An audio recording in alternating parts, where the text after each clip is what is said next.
السلام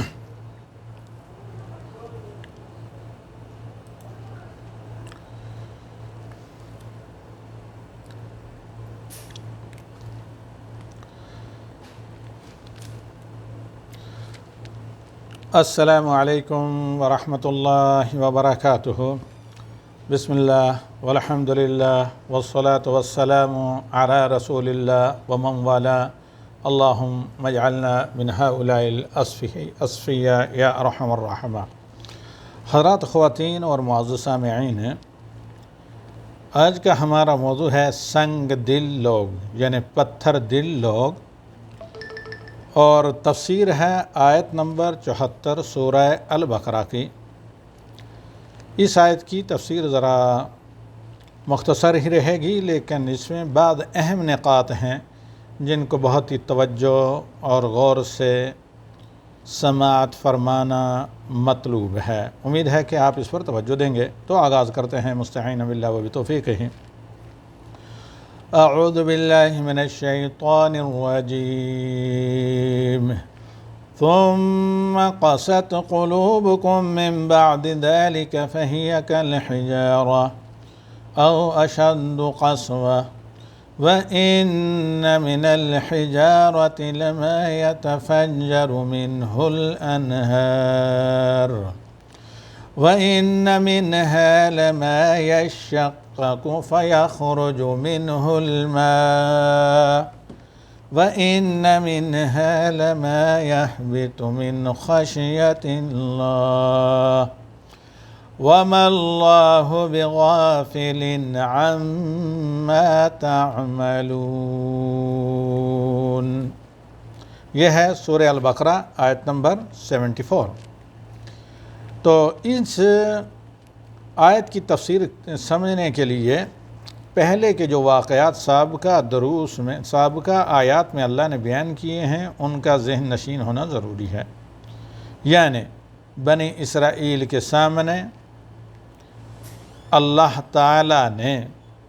ان کے مجرم قاتل سے مقتول کو انصاف دلانے کے لیے، اور اللہ تعالیٰ نے اپنے بہت بڑے معجزے اور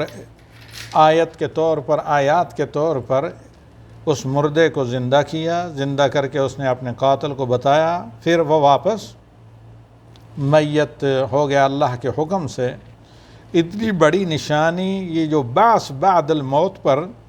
موت کے بعد دوبارہ زندگی اور اللہ رب العالمین کے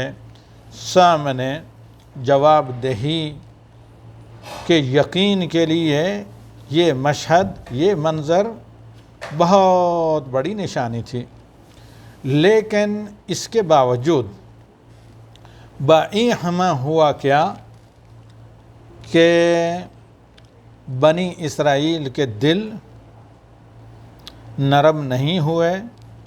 اللہ کی نافرمانی، کٹ حجتی، اللہ کے انبیاء کو تنگ کرنا، جو ان کا سلسلہ طریقہ کار تھا، انبیاء کو حق بات کہنے کی پاداش میں قتل کر دینا، طرح طرح کی اچھے صالح لوگوں کے خلاف سازشیں کرنا، یہ طریقہ نہ بدلا۔ تو اللہ تعالیٰ نے کہا کہ ثم قست قلوبکم من بعد ذلک، وقتی طور پر جو روشنی انہیں نظر آئی تو اس وقت ذرا سا خائف ہوئے، اس لیے کہا وَإِنَّا إِنْ شَاءَ اللَّهُ لَمُهْتَدُونَ۔ لیکن اس کے بعد اللہ تعالیٰ کہتا ہے کہ تمہارے دل پتھر ہو گئے۔ دیکھیے دو چیز ہیں جسے امام ابن تیمیہ رحمہ اللہ نے وعدہ کیا ہے، وہ یہ کہ پتھر دل، سنگ دل ہونے کا قوت دل کے ساتھ کوئی تعلق نہیں۔ پتھر دل منافق کا ہوتا ہے، مومن کا دل قوی ہوتا ہے۔ دل کا قوی ہونا، طاقتور ہونا، یہ اچھی صفت ہے بزدلی کے خلاف، کمزوری کے خلاف، جبکہ دل کا سنگ دل ہونا یہ خدا نہ ترسی، بے رحمی اور یہ کہ بے ایمان ہونے اور نفاق کی نشانی ہے۔ دل قوی ہوتا ہے جو اللہ تعالیٰ سے بہت زیادہ ڈرتا ہے، لیکن اللہ کی دین کی نصرت کے لیے، مظلوم کی مدد کے لیے، ظالم کے سامنے ڈٹ جانے کے لیے وہ قوی ہوتا ہے۔ لیکن جو سنگ دل ہوتا ہے یہ ان تمام مقامات پر تو کمزور ہوتا ہے، قوی نہیں ہوتا، لیکن ایمان بالغیب نہ ہونے کی وجہ سے بے ایمان ہوتا ہے، جس کے نتیجے میں اللہ تعالیٰ کے ہدایات اور ترغیب و ترہیب، جنت کی ترغیب، جہنم کی ترہیب اس پر اثر انداز نہیں ہوتی۔ اسی لیے دیکھیے شیخ الاسلام امام ابن تیمیہ رحمہ اللہ فرماتے ہیں کہ ثم قست قلوبکم من بعد ذلك فهي كالحجارة او اشد قسوة، اور ایک اچھے دل کی قوت سنگ دلی میں نہیں ہوتی، بلکہ اس کے ایمانی قوت میں ہوتی ہے، جبکہ سنگ دلی مذموم ہے اور دل کا طاقتور ہونا یہ ممدوح ہے۔ تو لہذا ایک مسلمان کا دل قوی ہونا چاہیے بلا تشدد کے۔ دل قوی یہ ہے کہ اس کے گھر والے مامون رہیں، اسے پتہ ہے کہ ہم ایک دلیر آدمی کے عیال ہیں، بیوی بچے ہیں، اور عنف اس میں سنگ دلی نہیں ہوتی، کیونکہ وہ ان کے ساتھ بریشم کی طرح نرم ہوتا ہے۔ جیسے اللہ کے نبی صلی اللہ علیہ وسلم کے صحابہ کے بارے میں دیکھیں، یہ ایمانی صفت ہے، ان کے دل بڑے نرم تھے لیکن انتہائی طاقتور تھے، کہ اللہ نے کہا ہے رحماء بینہم اشداء علی الکفار رحماء بینہم، آپس میں بڑے وہ بریشم کی طرح نرم، لیکن اللہ تعالیٰ کے دشمنوں کے مقابلے میں بڑے دلیر اور مضبوط دل تھے۔ اسی لیے شیخ الاسلام کا میں نے یہاں پر مجموعہ فتاویٰ کی پہلی جلد صفحہ نمبر 243 سے یہ نقل کیا ہے کہ قوی دل اور سنگ دل میں فرق یہ ہے کہ قوی دل قابل تعریف ہے، وہ حق کے لیے قوی ہوتا ہے، باطل کے مقابلے میں قوی ہوتا ہے، حق کی نصرت میں قوی ہوتا ہے، جبکہ مظلوموں کے اوپر ظلم کرنے کے لیے قوی نہیں ہوتا، اور اللہ تعالیٰ کے خوف سے لرزاں اور ترساں ہوتا ہے۔ لہذا ایک مسلمان کا دل کیا ہونا چاہیے؟ مختصراً خلاصہ ہم یہ آپ کے سامنے رکھتے ہیں، بلا وائلنس اور تشدد کے وہ طاقتور ہونا چاہیے، اور بلا بزدلی اور کمزوری کے اسے رقیق القلب اور نرم دل ہونا چاہیے۔ شیخ الاسلام امام ابن تیمیہ فتاویٰ میں پہلی جلد 243 صفحہ پر یہ فرماتے ہیں۔ اور اسی طرح مشہور مفسر عبد الرحمن ناصر السعدی رحمہ اللہ فرماتے ہیں کہ یہاں پر اللہ رب العالمین نے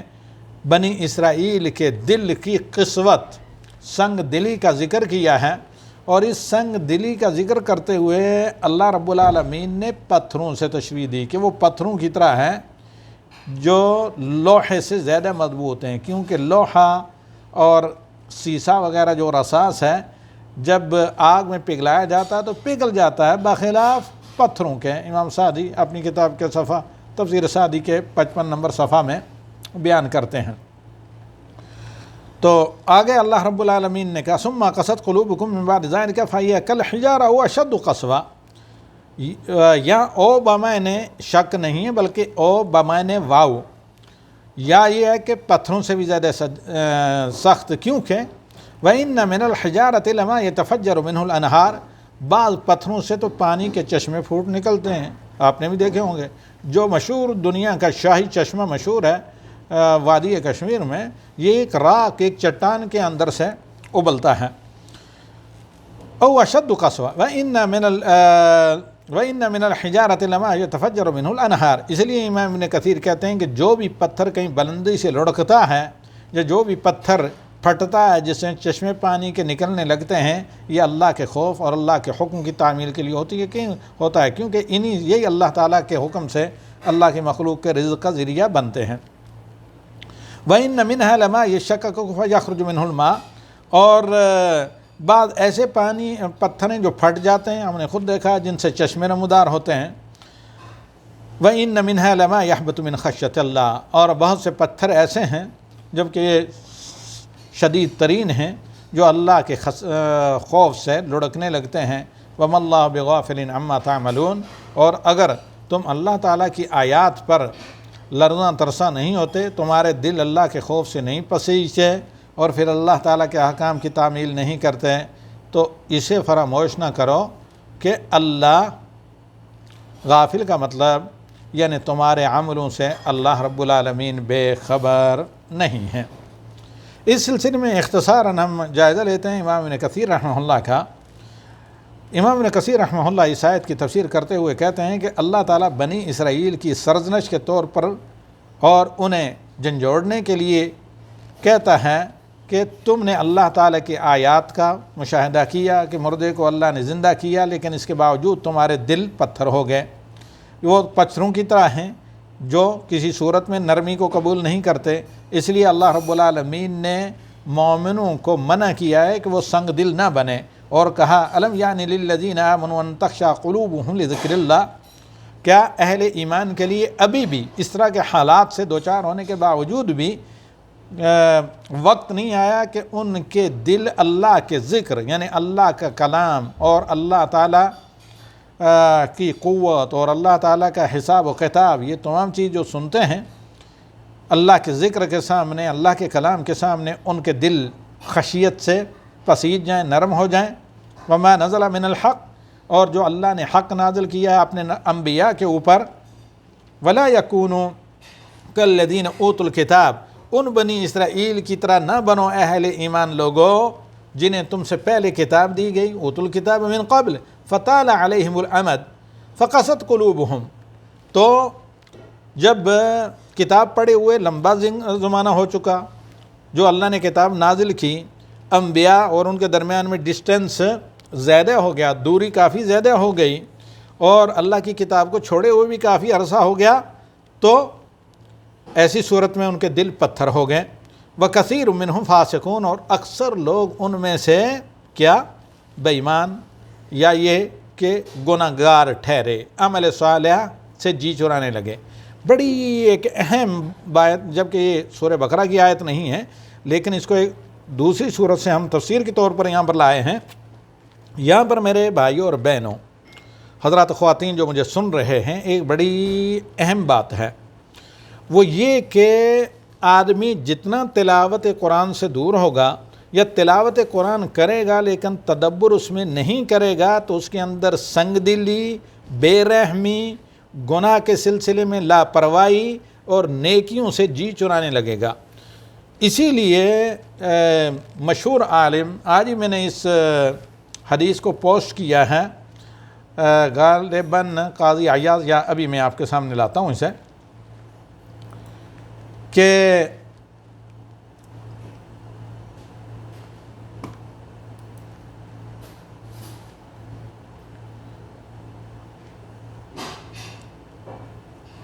قاضی فضائل ابن عیاض رحمہ اللہ، جن کو عابد الحرمین بھی کہا جاتا ہے، فرماتے ہیں من لم یستانس بالقرآن فلا انس اللہ وحشتہ، جس کے دل کو اطمینان اور انسیت قرآن کے ذریعے نہ ہو تو اللہ تعالیٰ اس کی پریشانی کو اور اس کی الجھنوں کو کبھی دور نہ کرے۔ مجموعہ رسائل ابن رجب کی 3 جلد صفحہ نمبر 239 پر ہے۔ اسی طرح ایک حدیث میں اللہ کے نبی صلی اللہ علیہ وسلم فرماتے ہیں کہ ان اللہ رفیق یحب الرفق، اللہ تعالیٰ نرمی کو پسند کرتا ہے، رفق اللہ کی صفت ہے۔ ویعطی علی الرفق ما لا یعطی علی العنف، تشدد پر اور سنگ دلی پر وہ اللہ نہیں دیتا جو نرم دلی پر اپنے بندوں کو نوازتا ہے۔ وما لا یعطی علی ما سواہ، اور نرم دلی پر دل کا قوی ہو باطل کے خلاف، اور قوی ہو اللہ تعالیٰ کے فرمانبرداری کرنے کے لیے، اللہ تعالیٰ کی اطاعت پر، لیکن مظلوموں بے کسوں کے مقابلے میں اس کے اندر شدت، سنگ دلی، بے رحمی نہ ہو۔ سنگ دلی کا مطلب بے رحم دل۔ تو اللہ کے نبی صلی اللہ علیہ وسلم فرماتے ہیں کہ نرمی سے جو کچھ ملتا ہے وہ تشدد، وائلنس، سختی سے نہیں ملتا، اور یہ ایک حقیقت ہے۔ حتیٰ کہ آپ اپنے گھر میں، گھر بار میں بھی، بچوں عیال میں بھی اس طرح کے مسائل کا اگر آپ تجربہ کریں تو یہ حقیقت آپ کے سامنے آئے گی۔ تو اب سنگ دل کیوں ہوتے ہیں، بے رحمی کیوں ہوتی ہے ہمارے یا کسی بھی دل کے اندر؟ اللہ کے قرآن کی تلاوت کو جب چھوڑ دیں، ہمارے اور قرآن کے درمیان میں ڈسٹینس ہونے لگے اور قرآن پر تدبر نہ کریں۔ اسی لیے بعض اہل علم، علماء سلف میں سے بعض اہل علم کا یہ کہنا ہے، بلکہ سعودی عرب میں کے سابقہ علماء سلف جو اب ہم میں نہیں ہیں، کہ اگر آپ چاہتے ہیں کہ آپ بڑی انسیت اور اطمینان کی زندگی گزاریں، ہر طرح کی الجھن سے بچیں، تو قیام اللیل، غالباً امام القیم رحمہ اللہ کا یہ فرمان ہے، قیام اللیل اور قرآن کی تلاوت، قرآن کو اپنا ساتھی بنائیں، خواہ تھوڑا ہی پڑھیں، تدبر کے ساتھ پڑھیں، اور رات کی نماز پڑھیں، خواہ وہ مختصر ہی کیوں نہ ہو۔ تو لہذا اس آیت سے یہ معلوم ہوا کہ جس قدر اللہ کے کلام سے ہم اس کی معرفت، اس کے علم سے دور، اس کی تلاوت سے دور ہوں گے، اسی قدر دل شیطان کے قریب ہوتے جائیں گے، فالعیاذ باللہ یہ شیطان کی گرفت میں آئیں گے۔ اور ابن عباس رضی اللہ تعالیٰ عنہ کہتے ہیں فصارت قلوب بنی اسرائیل مع طول العمر قاسیہ بعیدہ عن الموعظہ، لمبا زمانہ جب وہ وعظ و نصیحت سے دور رہے بنی اسرائیل کے دل، تو وہ کیا ہو گئے؟ سنگ دل ہو گئے، اور وعظ و نصیحت کا ان پر پھر اثر نہیں ہونے لگے، حالانکہ بہت سے معجزات انہوں نے دیکھے تھے لیکن ان کو فراموش کر دیا۔ اب یہاں ایک بات غور سے سنیں، دیکھیں کہ عہد نبوی میں تمام کے تمام لوگ پابندی سے جمعہ کا خطبہ سنتے تھے، اول وقت میں پہنچتے تھے، حتیٰ کہ خواتین نبی صلی اللہ علیہ وسلم کے خطبے میں پڑھی جانے والی آیات کو یاد کرتی تھی۔ اب جن خطوں میں یہ رواج نہیں ہے خواتین کا خطبہ جمعہ سننے کا، مساجد میں جانے کا، یقینی طور پر وہاں جہالت، سنگ دلی اور نیکی سے دوری اور دین کے مبادیات سے لاپرواہی اور غفلت بہت زیادہ ہوتی ہے۔ واللہ عالم کس یعنی باطل نظریات کی بنا پر مسلمان خواتین کو مساجد میں جانے، مساجد میں نماز با جماعت پڑھنے، نماز کے بعد وعظ و نصیحت کے کلمات سننے سے منع کیا جاتا ہے۔ سب سے بڑا شیطانی یہ جال ہے، اور اسی وقت بازاروں میں مٹر گشتی کرتی رہتی ہیں، اور جب نماز کا وقت ہوتا ہے خلیج وغیرہ میں بھی جہاں دکانیں وغیرہ بند ہو جاتی ہیں، خصوصاً سعودی عرب میں، پھر دکانوں کے باہر بیٹھ کر بیکار وقت ضائع کیا جاتا ہے۔ جبکہ عہد نبوی کی طرح مساجد میں جائیں خواتین، اول وقت میں جا کر ان کے لیے بھی جانا باعث اجر ہے، خطبہ جمعہ سنیں جس طرح صحابیات اور امہات المومنین سنتی تھیں، یا مساجد میں جائیں اور نماز کے بعد چند منٹ ہی جو کسی قرآنی آیات کی شرح چھوٹا سا درس ہوتا ہے، یا وعظ و نصیحت کے چند اگر کلمات ہوتے ہیں، مختصر پریزنٹیشن جو 3-4 منٹ پر یا 5 منٹ پر بعض اوقات محتوی ہوتی ہے یا شامل ہوتی ہے، تو اس سے شیطان کا قبضہ کمزور ہو اور اللہ تعالیٰ کی آیات پر ایمان اور اللہ سے تعلق مضبوط ہو۔ تو امام ابن عباس رضی اللہ تعالیٰ عنہ کی یہ تفسیر کہ جس قدر یعنی انبیاء کی تعلیمات سے دور ہوتے ہیں، اسی قدر سنگ دلی بھی آتی ہے، اور جہالت کے اندھیرے میں آدمی دن بدن مبتلا ہوتا جاتا ہے، دین سے دوری ہوتی جاتی ہے۔ اور بلکہ ایک اور ابن عباس کی آگے کچھ آیات آئیں گی، ان کی تفسیر ہے کہ قوم نوح میں بت پرستی کا سبب یہ تھا کہ اللہ تعالیٰ کی جو شریعت تھی، جو اللہ تعالیٰ کی اس زمانے میں صحائف نازل کردہ تھے، اس سے دور ہوتے گئے،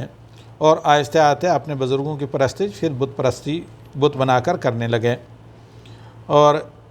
اسی طرح آپ کو اللہ رب العالمین نے کہا کہ پتھروں سے بھی زیادہ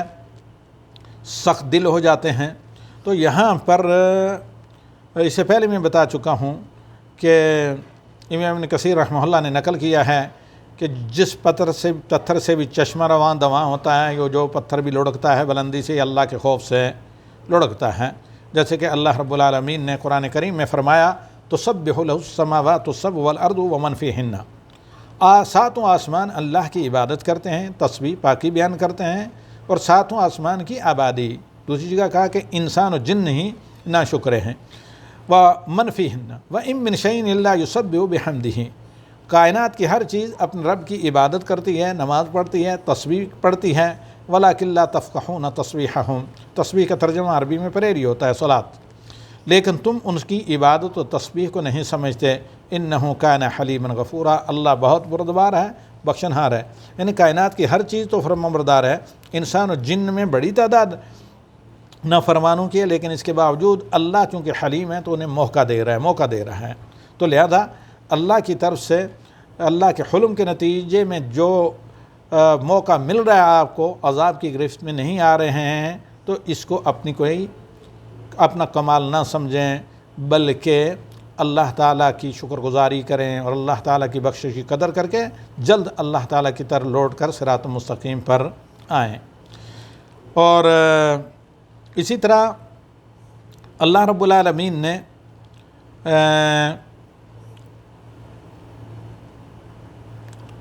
جو بتایا اذا فریق منہم یخشون الناس کخشیۃ اللہ واشد خشیہ وغیرہ، تو اس کے تحت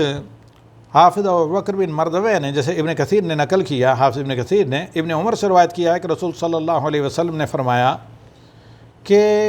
اگر آپ چاہتے ہیں کہ آپ کا دل مضبوط بھی ہو اور ساتھ ہی ساتھ اللہ کی خشیت سے معمور ہو تو کیا کریں؟ لا تکثر الکلام بغیر ذکر اللہ، فضول باتیں نہ کریں اور اللہ کے ذکر کے بغیر کثرت کلام نہ کرو۔ حلقہ درس، مذاکرہ، دینی مجلس، وعظ و نصیحت کی مجلس جس کا آغاز الحمدللہ بسم اللہ سے ہو، اختتام الحمدللہ سے ہو یا کفارہ مجلس سے ہو، تو یہ اللہ کے ذکر کی مجالس ہوتی ہیں۔ آپ چاہے قرآن پڑھیں، پڑھائیں، دروس سنیں، سنائیں، کوئی چیز لکھیں وغیرہ، یہ تمام کے تمام اللہ کے ذکر میں شامل ہیں۔ تو اللہ کے ذکر کا اعلیٰ مقام ہے کہ نماز میں اللہ کے قرآن کی سمجھ کر تلاوت کریں، دوسرے مرتبہ پر نماز، تیسرے مرتبہ پر خالص قرآن پڑھنا۔ مزید تفصیل کے لیے دیکھیں میری کتاب ہے ہدایت الذاکرین، اس میں قرآن و سنت کی آیات سے کوشش کی گئی ہے ذکر کا صحیح معنی سمجھانے کی، کہ تاکہ ذکر کا ایک مسلمان کو صحیح کنسیپشن ہو۔ تو یہاں پر اللہ کے نبی صلی اللہ علیہ وسلم کا فرمان کہ لا تکثروا الکلام بغیر ذکر اللہ، لا تکثروا الکلام بغیر ذکر اللہ، اللہ کے ذکر کے علاوہ زیادہ بے فائدہ باتیں نہ کرو۔ فإن کثرۃ الکلام بغیر ذکر اللہ قسوۃ القلب، کیونکہ زیادہ بڑھ بڑھ کرنا، زیادہ بولنا بلا اللہ کے ذکر کے سنگ دلی کا سبب ہوتا ہے۔ وإن أبعد الناس من اللہ القلب القاسی، اور اللہ سے سب سے زیادہ جو دور ہوتا ہے وہ سنگ دل انسان، یعنی منافق کا دل۔ اسے امام ترمذی نے، یعنی جو گناہوں کرنے میں بڑا جری ہو اور نیکی میں بہت پیچھے رہتا ہو، اس کو کہتے ہیں سنگ دل۔ اسے امام ترمذی رحمہ اللہ نے کتاب الزہد میں اپنی جامع ترمذی میں روایت کیا ہے اور حدیث غریب کہا ہے۔ واللہ اعلم بالصواب، وصلی اللہ علی النبی وآخر دعوانا ان الحمدللہ رب العالمین۔ اسی پر آج میں اکتفا کرتا ہوں، آئندہ ہفتے ہماری انشاءاللہ 3 آیات کی تفسیر رہے گی، 75، 76 اور 77، یعنی 75 سے لے کر 77 سورہ بقرہ تک، آئندہ بدھ کو۔